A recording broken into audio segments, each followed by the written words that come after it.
जय श्री राम प्यारे भक्तों, सारी दुनिया के संपूर्ण सुख को मिलाकर भी इस सुख का मुकाबला नहीं कर सकते। प्यारे भक्तों, कृष्ण भगवान ने गीता में कहा है कि जो भी विभक्ति युक्त अर्थात ऐश्वर्य युक्त, कांति युक्त और शक्ति युक्त वस्तु है, उसको तू मेरे तेज के अंश की ही अभिव्यक्ति जान।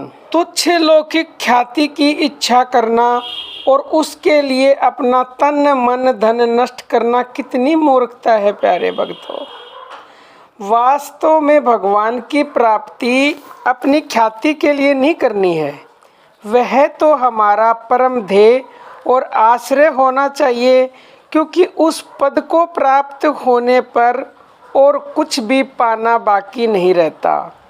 इसी को मुक्ति कहते हैं, इसी को परम पद और सच्चे सुख की प्राप्ति कहते हैं। जुगनू का जैसे सूर्य के साथ तथा बूंद का जैसे समुद्र के साथ मुकाबला संभव नहीं है। प्यारे भक्तों, उसी प्रकार सारी दुनिया का संपूर्ण सुख मिलाकर भी उस विज्ञान आनंद घन की प्राप्ति रूप सच्चे सुख के साथ उसका मुकाबला नहीं किया जा सकता। प्यारे भक्तों, और ये वो सच्चा सुख है, जब आपको ये सुख मिलेगा ना तो आप सब कुछ भूल जाओगे।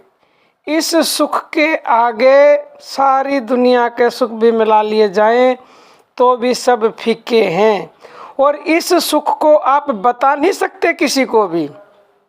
इसका आप केवल और केवल अनुभव कर सकते हैं। तो प्यारे भक्तों, भगवान गीता में कहते हैं, सब ओर से परिपूर्ण जलाशय से प्राप्त होने पर छोटे जलाशय में मनुष्य का जितना प्रयोजन रहता है, अच्छी प्रकार ब्रह्म को जानने वाले ब्राह्मण का वेदों में उतना ही प्रयोजन रहता है। अर्थात जैसे बड़े जलाशय के प्राप्त हो जाने पर जल के लिए छोटे जलाशयों की आवश्यकता नहीं रहती, वैसे ही ब्रह्मानंद की प्राप्ति होने पर आनंद के लिए वेदों की आवश्यकता नहीं, किसी शास्त्र की जरूरत नहीं।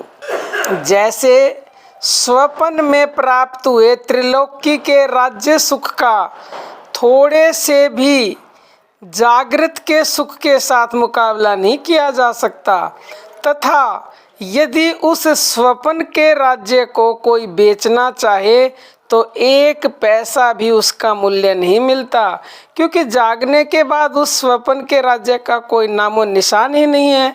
वैसे ही परमात्मा की प्राप्ति होने के बाद इस संसार और सांसारिक सुख का नाम निशान भी नहीं रहता। इसलिए ऐसे अनंत सुख को छोड़कर जो क्षणभंगुर नाशवान मिथ्या सुख के लिए चेष्टा करता है, तो प्यारे भक्तों, उससे बढ़कर मूर्ख कौन है। तो आप भी भगवान का नाम जप भक्ति निरंतरता से करते रहें और प्यारे भक्तों दृढ़ता से अभ्यास करें, क्योंकि अभ्यास किए बिना आपको सुख की प्राप्ति नहीं हो सकती। अगर आप निरंतरता से अभ्यास करते रहेंगे तो आपको अवश्य ही सच्चे सुख की प्राप्ति होगी। प्रेमी भक्तों, अब हम अपनी वाणी को विराम देते हैं। जय श्री राम प्यारे भक्तों।